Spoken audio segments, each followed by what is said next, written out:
Halo teman-teman semua, saya Robert Bernestono Albaranzano dari kelas 11 MIPA, absen 13. Nah, pada hari ini teman-teman, aku mau mempresentasikan atau membahas sebuah praktik yang aku dan teman-teman aku lakukan, yaitu judul praktikumnya, Praktikum Titik Berat Model Rumah 3 Dimensi. Nah, tujuannya untuk menentukan koordinat titik berat benda. Teori dasar, setiap benda terdiri atas partikel-partikel yang masing-masing memiliki berat.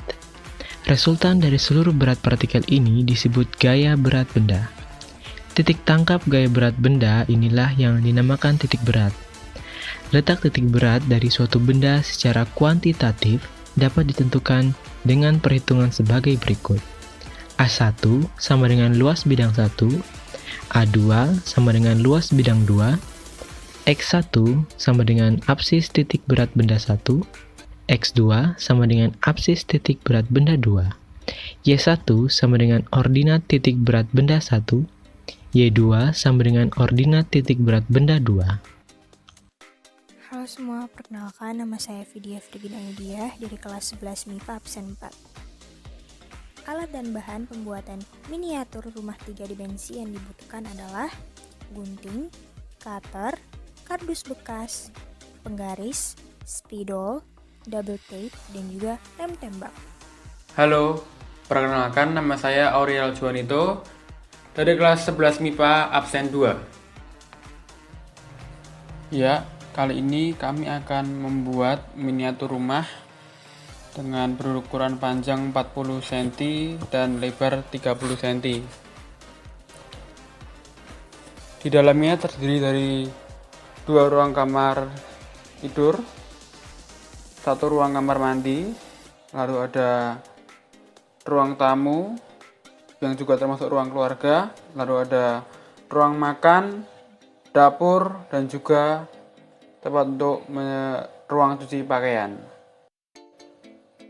Ya, saat masuk ke rumah, pertama kali yang kita temukan adalah ruang tamu yang juga termasuk ruang keluarga. Di sana terdapat 2 bangku untuk duduk dan 1 buah meja tamu serta 1 buah TV. Lalu berikutnya kita menuju ke kamar tidur utama. Di sana terdapat 1 buah kasur beserta 2 buah bantal, lalu ada lemari dan juga meja kerja. Lalu berikutnya di sini ada meja makan untuk keluarga dan juga ada dapur di sebelahnya. Lalu ada juga 1 buah kamar lagi yang juga di dalamnya ada 1 buah kasur, 2 buah bantal, 1 buah guling, 1 buah lemari, serta 1 buah meja belajar. Lalu di sebelahnya ada 1 buah kamar mandi dan ada juga ruang untuk mencuci pakaian. Oh iya, untuk menambahkan keterangan yang di sebelumnya,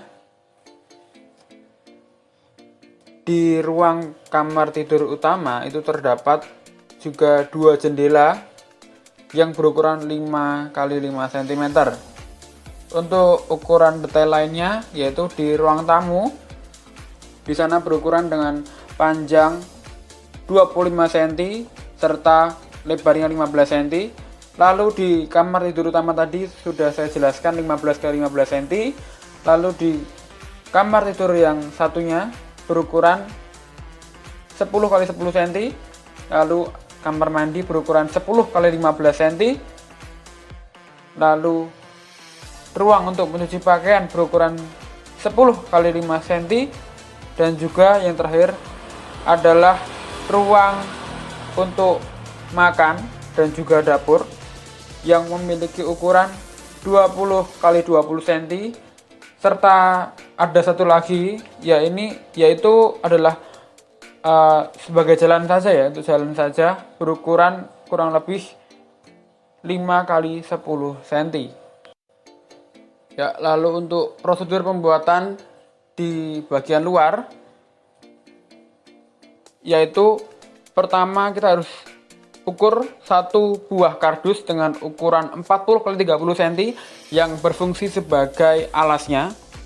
Lalu 2 unit kardus berukuran panjang 40 dan lebar 20 sebagai dinding untuk samping kanan dan kiri. Lalu 2 buah kardus dengan panjang 30 cm dan lebar 20 cm sebagai dinding depan dan belakang. Untuk tingginya semua dari ruangan kamar tidur utama, kamar tidur kedua, lalu kamar mandi dan juga tempat untuk mencuci pakaian, semuanya memiliki tinggi sama, yaitu 20 cm. Untuk prosedur pembuatan bagian dalam dari rumah 3 dimensi ini, yang pertama kita perlu siapkan 2 buah kardus dengan ukuran 15 x 20 cm yang nantinya berfungsi untuk menyekat ruangan kamar tidur utama. Lalu yang kedua, kita perlu siapkan kardus dengan ukuran 20 x 10 cm sebanyak 2 unit, itu yang berfungsi untuk menyekat sebagai kamar tidur yang kedua. Lalu kita juga butuh untuk 1 kardus berukuran 10 x 20 cm 1 unit untuk menyekat kamar mandi bagian sampingnya, yang dimana itu terletak di sebelah kamar tidur kedua. Dan 1 lagi kardus berukuran 5 x 20 cm sebagai daerah depan, bagian untuk pintu dari kamar mandi itu. Lalu yang terakhir kita perlu mengukur lagi kardus berukuran 10 x 20 cm 1 unit untuk sebagai penyekat bagian samping untuk ruang pencuci pakaian, dan 1 lagi berukuran 5 x 20 cm sebagai bagian depan dari tempat ruang pencuci pakaian. Lalu untuk bagian atapnya, kita perlu mengukur segitiga dengan ukuran alas 30 cm dan juga tinggi 20,5 cm. Itu memiliki sisi miring sepanjang 25 cm, dan kita membutuhkan 2 unit untuk menutup atap bagian depan dan bagian belakang. Lalu untuk atap bagian sampingnya, kita perlu mengukur 2 buah kardus dengan masing-masing berukuran panjangnya 40 cm dan lebarnya adalah 25 cm. Halo, saya Zelik dari XI MIPA nomor absen 16. Sekarang saya akan menjelaskan analisis hasil dari proyek barusan. Jadi untuk hasil analisisnya di sini ada alas yang berjumlah 1 dengan luasnya 1200 cm2 dan titik berat X-nya 20 cm dan Y-nya 15 cm.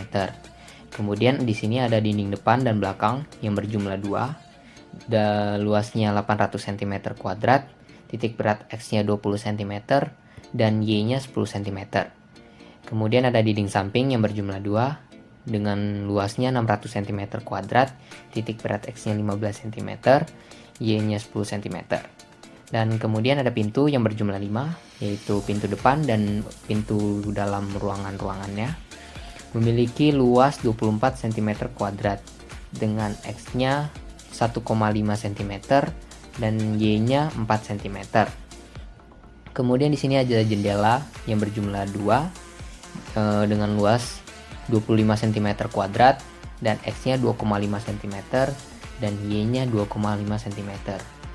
Kemudian untuk total X0 titik berat totalnya, yaitu X0 dalam bentuk cm, yaitu 19,16 cm dan Y-nya 12,48 cm. Kemudian di sini ada bangunan berjumlah 1 dengan volume 24.000 cm3 dengan titik berat X-nya 16,26 cm dan Y-nya 12,73 cm dan Z-nya 10 cm.